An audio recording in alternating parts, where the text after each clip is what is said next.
Hello, everyone. We'll get started in just a few minutes.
Good morning, everyone. I see that it's 11 o'clock and people are joining, so we'll give everyone 2 more minutes and start promptly at 11:02.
Hello, everyone. We're going to get started. Happy Monday.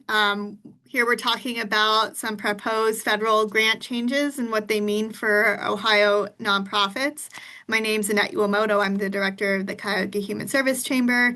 I'm joined with Michael Corey from the Franklin County Human Service Chamber. Dylan Armstrong from Center for Community Solutions is also supporting us today. We encourage you to drop questions into the chat at any time, and one of us can answer them or get an answer for you. This webinar is being recorded, and we will have a webpage that has the recorded webinar as well as some of the resources we're sharing about the changes and how to advocate shortly after we're done with the webinar today. And we'll make sure to share that out both to the Cuyahoga Human Service Chamber members and Franklin County Chamber members as well. Today we'll go over what's in these proposed changes, how they could impact Ohio human service nonprofits, and what actions you can take to advocate prior to the federal deadline for public comment on July 13th and beyond. Again, encouraging you to drop questions into the chat at any time. This was the webinar overview, and here are the beautiful logos of our human service chambers.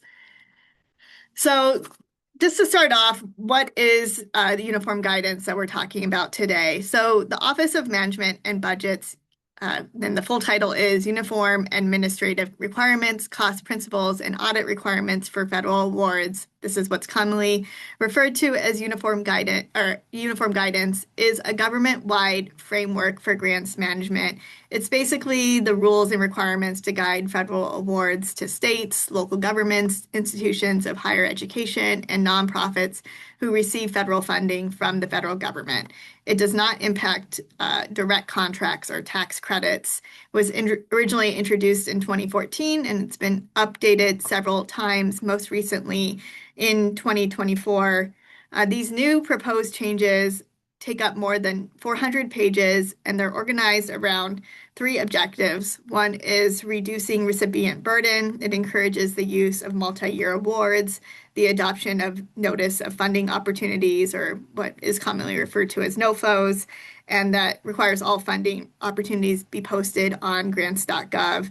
It also, as they say, improves transparency, accountability, and oversight of federal funds. And it removes the longstanding statement that this is guidance, not regulation, to assert that it is a binding regulatory effect across 42 agencies. In these proposed changes, any future edits to this would automatically apply to federal agencies and grant recipients without requiring each agency to go through public review and comment and the comment process. The rule also includes a severability clause, meaning that if part of the rule is struck down in court, the rest may remain in effect. And together, these changes would give the Office of Management and Budget, OMB, significantly more control over the federal grant policies. While there would be greater consistency across agencies, it also means less individual agency flexibility and that future policy changes could be implemented more broadly and quickly. We'll go into 4 areas that these proposed changes will have the greatest impact on human service nonprofits. The first being expanding political influence over grant making, promoting current administration policy priorities, increasing financial and organizational risk for grantees, and limiting advocacy and collaboration. So to go into that first area of expanding political influence over grant making, the proposed rule would require federal agencies to design and administer grant programs in ways that align with federal administration policies and priorities. I'm going to go into this in a little bit more depth in a minute, but the concern here is that it expands the executive branch's influence over funding decisions and moves grant making away from congressional intent and community needs. There would be a new pre-award review process, or pre-issue review as it's referred to in the proposed rules, to ensure that funding decisions are consistent with agency priorities and the national interest. In this way, senior political appointees would sign off on discretionary awards. The proposed rule does not clarify whether applicants would be screened out during the process, why a proposal was rejected, or whether there would be an opportunity to appeal the decision. This would be in the pre-award review. The proposal removes guidance encouraging federal agencies to involve a diverse group of reviewers, including representatives of underserved communities. Currently, diverse perspectives help ensure that funding decisions reflect the needs of a broad range of communities. Essentially, peer review is reduced to an advisory status in these proposed rules. And it eliminates guidance that require federal agencies to engage with members of the community that would benefit from an impacted program during the design phase. We know that community input is essential for developing effective programs and achieving strong outcomes for people these programs are intended to serve. Moving into the second area of promoting current administration priorities, this proposed rule would prohibit federal grant funds from being used for a range of activities that the administration determines are inconsistent with its policy priorities. I think you'll recognize a lot of the language from the executive orders that we've been sharing the impacts of with you. Specifically, it names illegal DEI, racial preferences, or other forms of racial discrimination, including activities where race or intentional proxies for race will be used as selection criterion for employment or program participation, denial by the recipient, the grant recipient, of the sex binary in humans, or the notion that sex is a chosen or mutable characteristic that it couldn't change from what's assigned at birth, illegal immigration, and initiatives that compromise public safety or promote anti-American values. The proposal would also require federal agencies and pass-through entities to the maximum extent permitted by law to ensure federal funds are not used to support certain DEI-related initiatives or activities related to gender identity, including gender transition for people under 19 years old. While discrimination based on sexual orientation or gender identity remains prohibited under existing law, the proposal removes references to those protections from the grant guidance. The proposal could affect federally funded programs that were created by Congress to address longstanding racial, social, economic, or other disparities. They note that several key terms are not clearly defined in these proposed rules, potentially giving future administrations broad discretion to determine which activities are eligible for funding. In addition, this proposal would significantly limit the use of disparate impact approaches to federally funded programs. Federal agencies, pass-through entities, and recipients are generally prohibited from using grant funds to support disparate impact studies or related activities. While the proposal explicitly states that recipients and subrecipients can conduct statistical or demographic analysis for internal program evaluation, research, or other purposes, federal funds cannot be used for this purpose, and the results of such an analysis cannot be used in connection with or applied to activities under the federal award.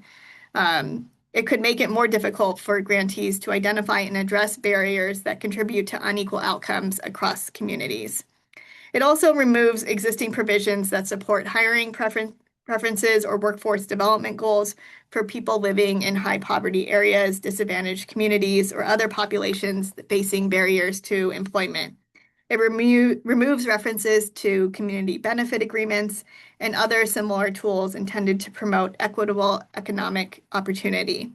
These changes could reduce support for communities that have historically faced challenges accessing jobs and economic resources. So that's the second area. The third area we're moving into now is increasing financial and organizational risk. This proposed rule could increase both financial and operational risks for nonprofit organizations receiving funds because administration priorities can change over time. Grantees may face a less stable funding environment with shifting expectations and requirements from one administration to the next. A significant concern in these proposed rules is the expansion of authority to suspend or terminate discretionary awards, meaning agencies can terminate a grant if they determine the project no longer advances current agency priorities or the national interest. Termination provisions apply to discretionary awards. This would not apply to block grants, formula grants, or disaster relief grants. But it mimics a lot of what we've seen in some of these attempts to freeze federal funds, just stating that a funding no longer aligns to administration priorities and not giving much basis. These terminations can be based on priorities that didn't exist when the grant was originally awarded. In many cases, the grantees would have limited opportunity to challenge or appeal these decisions. As proposed in the rules, it would include a reason for termination and an opportunity for the recipient or subrecipient to submit a statement of termination costs, but it does not include information on ways to challenge or appeal the decisions, which really increases the financial, legal, and reputational risks of our nonprofits who receive federal funds. The proposed rules also allow agencies to add, to modify, or remove award conditions during the grant period. Organizations could be required to operate under new compliance requirements after funding is accepted. These changes could include things like additional reporting, monitoring, approvals, site visits, or restrictions that were not part of the original award agreement. Financial risk could increase if agencies switch awards from advance payments to reimbursement-based funding during the performance. Smaller or nonprofits may lack cash reserves necessary to cover program costs while waiting for reimbursement. There's definitely cash flow challenges that could affect service delivery, and elevated program risks not defined by the proposed rule that allow federal agencies to impose new onerous requirements on any program and any grantee at any time, regardless of a grantee's individual performance. It could also create a preference for organizations with lower indirect cost rates when making discretionary awards. It says that if all things are equal, that the reviewers can prioritize organizations with those lower indirect cost rates.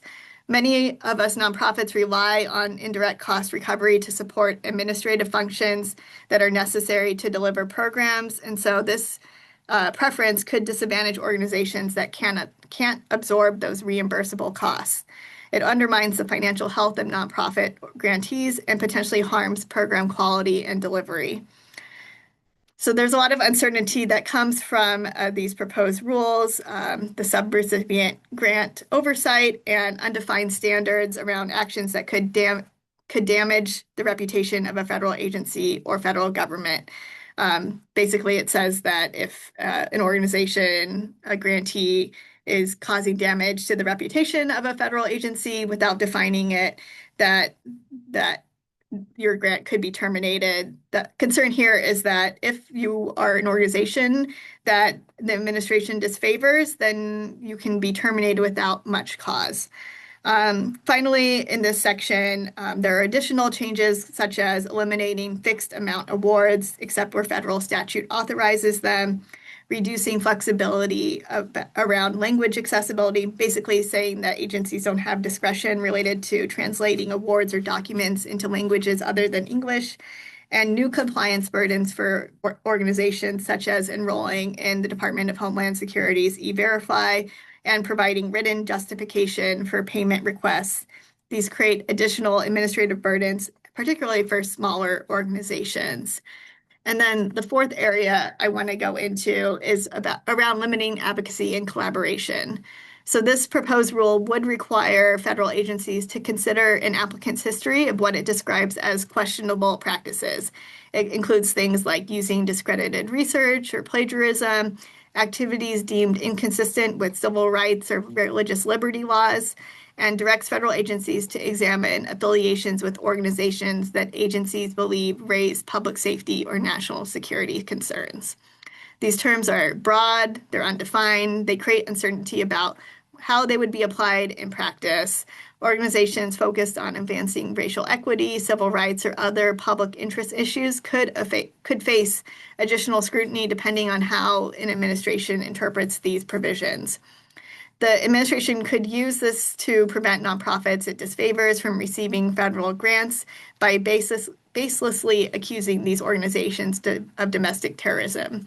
We've seen in executive orders and in memos that the administration has accused nonprofits of engaging in activities that are in contrary to our national security, and this is kind of putting some of those that language into practice. The proposal also prohibits the use of federal award funds for voter registration campaigns, certain forms of issue advocacy, public messaging unrelated to the statutory purpose of the grant, or efforts to influence state executive branch officials. While nonprofit organizations generally remain free to do any of these things using funds that are not federal funds, there are concerns that these restrictions could discourage organizations from engaging in lawful civic participation, education, and public policy work. In addition, the proposal directs agencies to consider applicants' affiliations and partnerships when making funding decisions, which could make organizations more cautious about collaborating with partners and participating in broad coalitions if such affiliations could put them at risk of receiving grant funding. Overall, my concern here is that these provisions could have a chilling effect on public engagement, nonprofit advocacy, and cross-sector collaboration by creating a lot of uncertainty over what activities or communications could affect future funding eligibility. And that has been a lot to go over in terms of how these could negatively impact our nonprofit sector. Again, it's condensing from a 400-page document, but I'm going to hand it over now to Michael Corey to talk a little bit more about the impacts and why it matters. Thanks, Annette.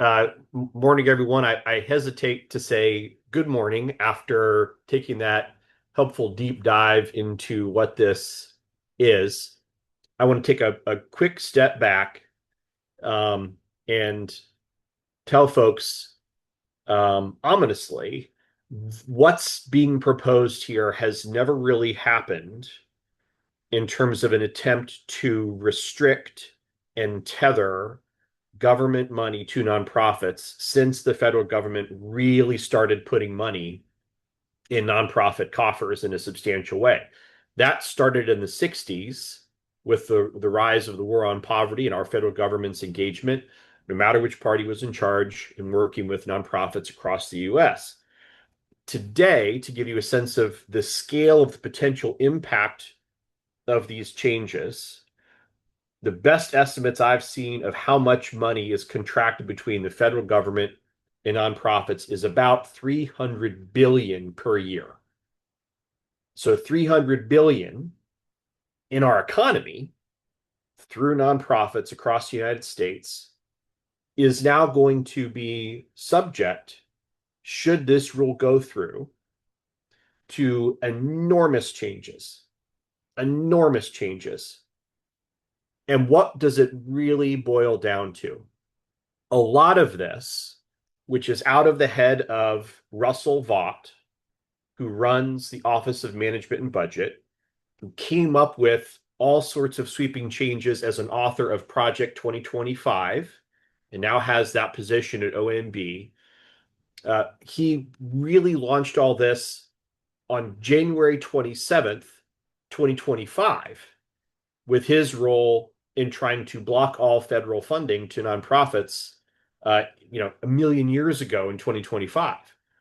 All of what we see in this rule package, we've seen implemented or attempted to be implemented since this administration began its tenure last year. For it to be in writing and for it to be memorialized across federal government would make it harder all by itself to push back against all the restrictions that are in this package. That is why it is so important that we all make as much noise as we can, formally and informally, pushing back against this. It's why there are, 75,000 public comments that have already been received pushing back against this, and we'll get to that. But this huge pushback is happening because the impact would be so enormous. But it really comes down to there being less money and more problems as a result of these rules. And you'll forgive my old reference to pop culture with that. Only a handful of you might even know what the heck I'm talking about. That's one of the few pop culture references I have the capacity to make. So less money and more problems. That's what this rule is intended to enshrine, masquerading as efficiency, cutting down on fraud. All of the noise around that is meant to justify the sweeping changes that are in this massive rule package. The four specific elements of that: the embedding of partisanship across federal grants to nonprofits. The inconsistency of that alone and the unpredictability of that alone is problematic. To have to go from one approach to addressing a significant community challenge to another every 4 years would be really hard and not the best way to deliver services to a community.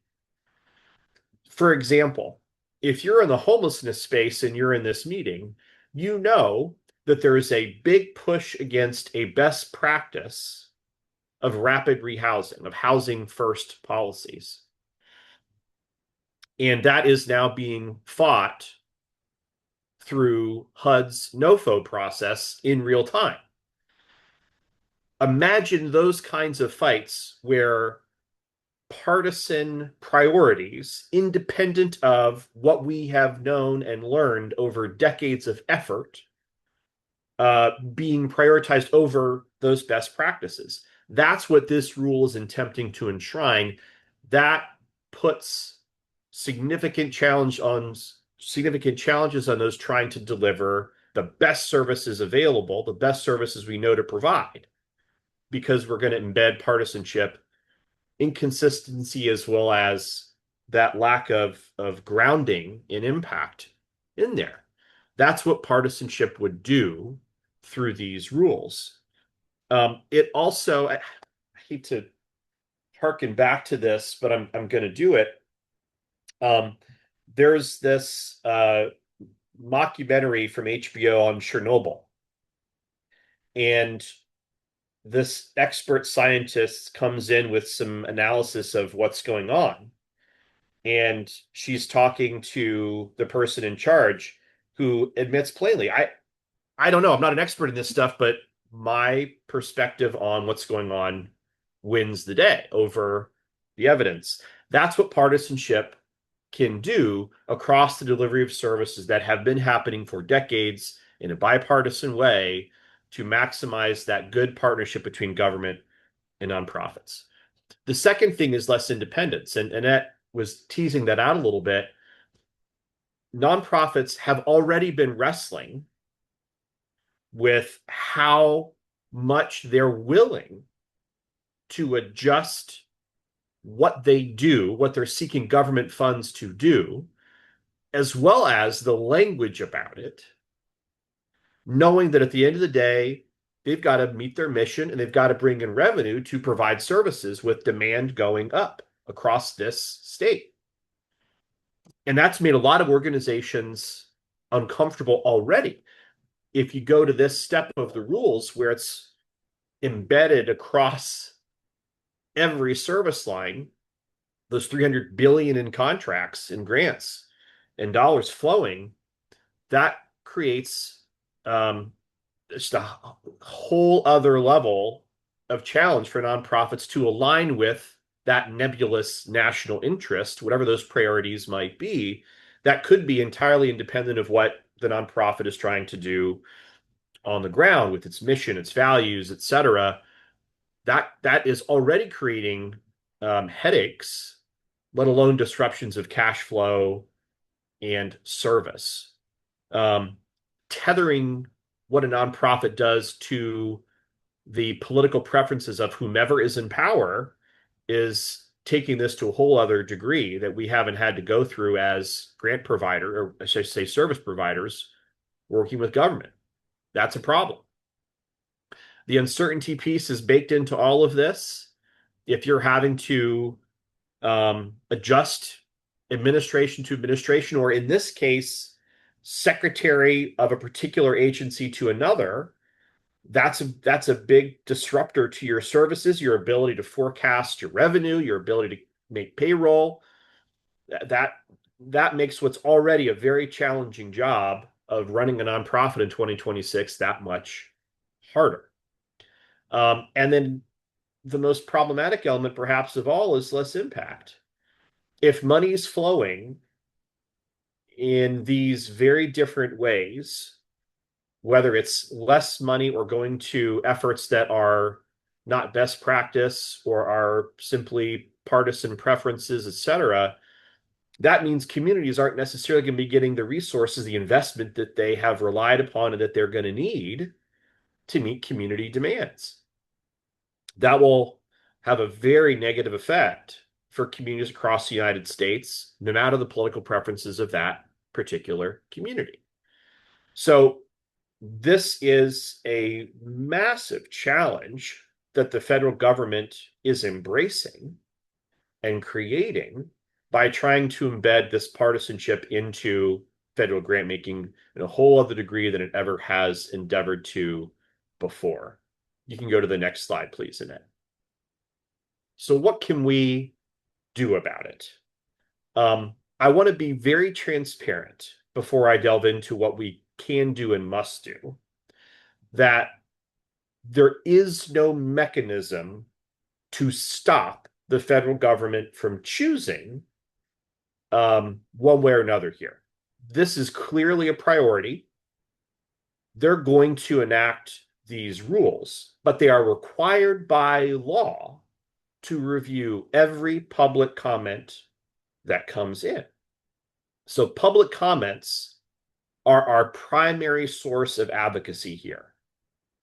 And I would note there might be elements of this that you as an organization or even as a sector, like, okay, that makes some sense. But on the whole, there's a reason why the national entities that serve nonprofits are pushing back with all their might against this through group public comments, individual public comments, to get that volume up as high as possible. And as I noted at the outset here, there's already about 75,000 public comments that have been submitted, and that number is going to soar between now and July 13th, which is the deadline to submit public comments. Now, how do you do that?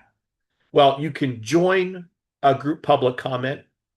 If you're a member of the Human Service Chamber of Franklin County, we're collecting signatures or the names of our agencies in real time, and we'll submit that list of our co-signers to the federal government on July 13th. But we're really encouraging and joining the call to have as many individual comments submitted as well. That narrative alone that we can generate of the pushback against this was so enormous is helpful in the grand scheme of all of this, even if the rule makers that are making a decision here aren't going to be swayed by anything that is in the record. All of this matters, though, because what's in the public comments can and does have an effect in the inevitable litigation that will arise probably on day one of implementation of these sweeping rules. I'm going to give you a specific example of how that's played out. Medicaid work requirements that were enacted through rule changes failed in federal court with judges citing specifically a lack of deference to what was delivered through public comments in two different instances. So this absolutely has a consequence. It's just not as immediate or direct or sweeping as we as a sector might like it to be. So how do you submit a comment? There's a very specific page at federalregister.gov, and that will be available to all of you. You click a button, submit comment, you enter the text, you hit submit, and it's in there associated with you as an organization, you as an individual, however you want to submit it. And through some of these group efforts, they'll take care of that element of things for you.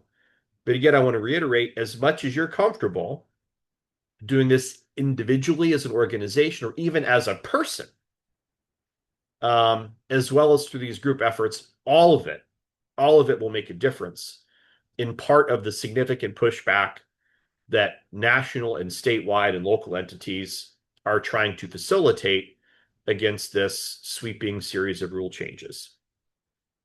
The second piece, which is entirely unofficial in terms of the rules themselves, is direct advocacy to members of Congress.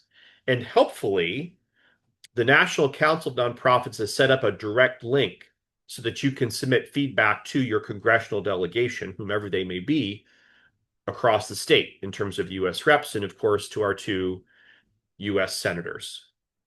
I think we can probably anticipate where some of our congressional members might stand on these rules broadly, given the narrative that has taken hold against nonprofits from this administration and against other elements of the social safety net that the nonprofit sector is so important in making function. That said, this is a whole new ball game, and even as some partisans in the Senate have acknowledged, and there was a hearing on this in the House last week, actually, the rules here might be particularly of interest to a current administration, but could then be turned around against them in another administration when another person or party is in power. So letting our members of Congress know how we feel about this and what its impact would be, and trying to drum up as much opposition to this as possible in the immediate term and certainly in the long term is an essential element to this, even if it's not going to have the immediate gratification we'd all like it to have of, oh, well, Representative such and such says they're going to push back against this. We're going to win. It's not how this is going to work. This is going to have to be a game of chess over time where we have to build support with our members of Congress against this bill in as bipartisan way as is possible, even on matters that have become as partisan as this, sadly. Uh, there is going to be a unique opportunity that will be timely with the congressional recess and so many of our members of Congress in town over the next few months. Um, we all know how hard it is to engage with elected officials and get their attention on issues of importance to nonprofits in these times where the form of ideas is just flooded with so much stuff is happening so often. But this is so critical. I encourage you, we encourage you, bake this in to whatever advocacy you're doing for the specific programs you're fighting for, the specific policies or rules you're fighting for or against as an organization. This is something that will affect all of us as a sector. And the more you can incorporate that and make it part of the drumbeat of your engagement, especially when they're in town, in your districts over the next few months, the better. And then lastly, there's a public education and engagement element of all of this that similarly may not result in anything concretely because what the public thinks beyond the comment period doesn't actually force the hand of the federal government, but it is a key piece of building pressure and making a case and winning over the elected officials over time that we have to be making. Because a lot of folks have no idea this has happened. When this story broke the end of May, it was at the very top of the New York Times website for about 18 minutes or something very brief like that. And since then, it's fallen to a lot of the entities at the national level and some niche news sources like the Chronicle of Philanthropy or Nonprofit Times or Nonprofit Quarterly that have brought it up a little bit. It's wonderful that there are already so many public comments at this point, but we need a massive, massive noise and number of comments submitted between now and the 13th. And we can do that as a sector in this state if we flex our muscles of the huge networks that you all have, knowing that this very advocacy might make you feel uncomfortable and potentially jeopardizing your ability to secure federal dollars in the future.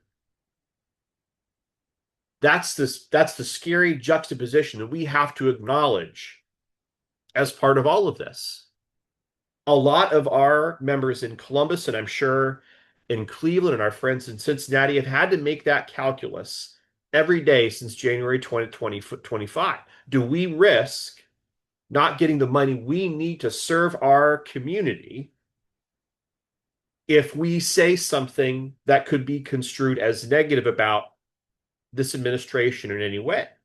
It's a very real concern. So I have to acknowledge that. But the more we can let the public know, for those that are able to say things and feel comfortable saying things publicly or even privately, hey, everybody, this new rule is coming out, and here's what it could mean for our ability to get you fed or housed or cared for or trained or educated or anything else that you all do.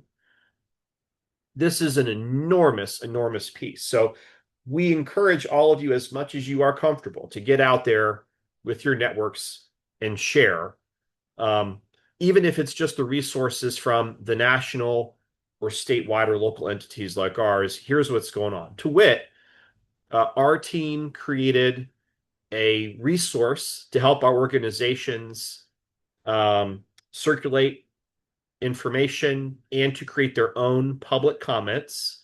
You are all welcome to review this and utilize this.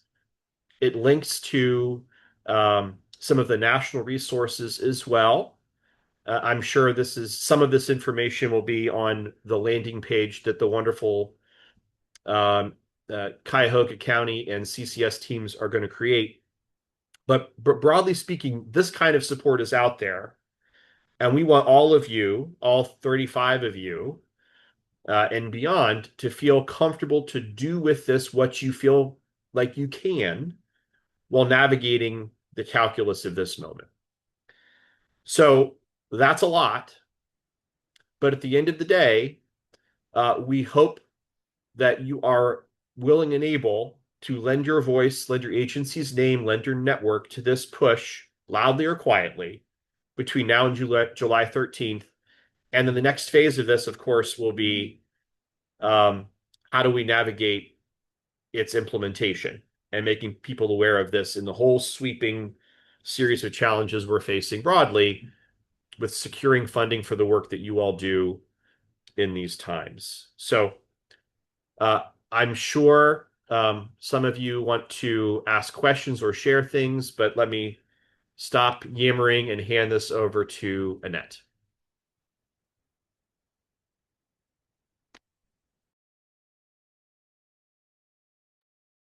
Thank you, Michael. I stopped sharing my screen because I haven't had a chance to look at any communication that's come through to me. But I do want to mention that uh, we're almost at 80,000 comments, I think, that have been received. But I was also looking through them last night, and I know that there's a little bit of an effort on the Republican side of the aisle to get comments and support specifically focused on the idea of fraud, waste, and abuse, and the fact that this would help prevent uh, that from happening. And of course, we do not support fraud, waste, or abuse in any form, but this really has so much more of an impact to our sector than that. And not just our sector. I think it's really important to reach out to our friends in the education community and the medical community and research areas because this has the ability to have such a profound impact on them.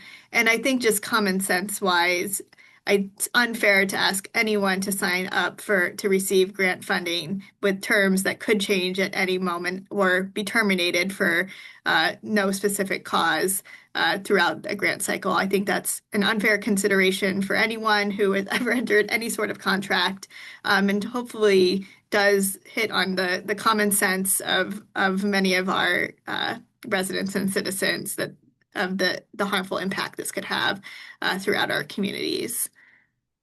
So I think kind of to wrap things up a little bit, we will be sharing to anyone who registered this recording and the resource page will have the link available very shortly of, of where that page is that we'll share to our members as well. I know we've gotten a lot of questions from our friends in philanthropy in other areas as well.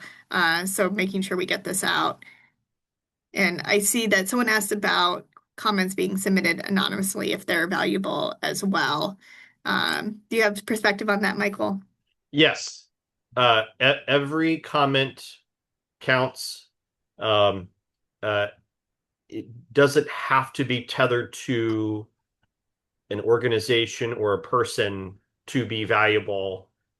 Certainly, in terms of the goal of having the biggest volume that we can for the narrative of what this is and for the judicial consideration of this when it inevitably goes through litigation. Um, Substantively, the power of the point being made or the data being shared or the impact being projected will matter just as much if it's connected to an organization or a person or not. Um, there's a little bit more value in it, but it's not enough remotely to discourage anyone from submitting. If you're going to submit, if you're more likely to submit or can only submit if it's anonymous, by all means, do it. Absolutely. Yeah, the only things I would add to that is any participation in the democratic process is important. So any way people are making comments or getting the word out is important. The templated comments are thought to have less of an impact, especially as we consider how agencies might use AI or machine learning tools to kind of feed through these comments. So anything you can do to personalize it, make it unique or specific to your organization or your perspective, I think those are really important ways to have the most impact that we can. And I think that emphasizes what was just the question that was just submitted. Yeah. Yeah. Look, they will be deploying resources created by AI to review and synthesize things that come in. Most government offices are probably doing things similar to that. If you're an individual senator's office and you get 10,000 tweets over a particular issue, there's going to be some sort of AI element of that, grouping it now versus what an intern or policy aide might do. Um, Realistically, the volume that does come through those templates, that's still valuable. You can still customize within those templates that are available, though, and that will be helpful too, even if the AI might catch that they were created from the same place. A comment is a comment. Do what you can do, but yes, customization, it does indeed help. But on a limited timeline, if that's the best you can do, that's okay.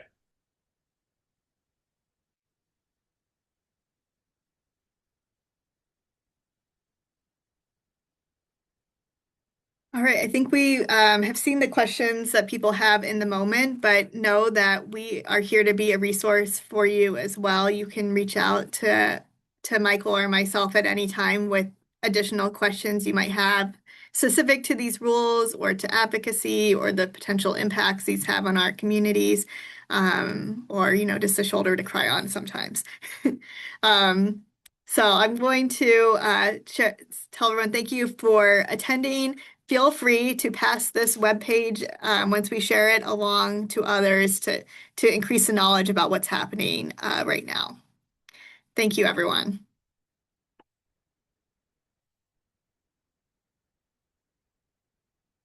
And I see the link is already there.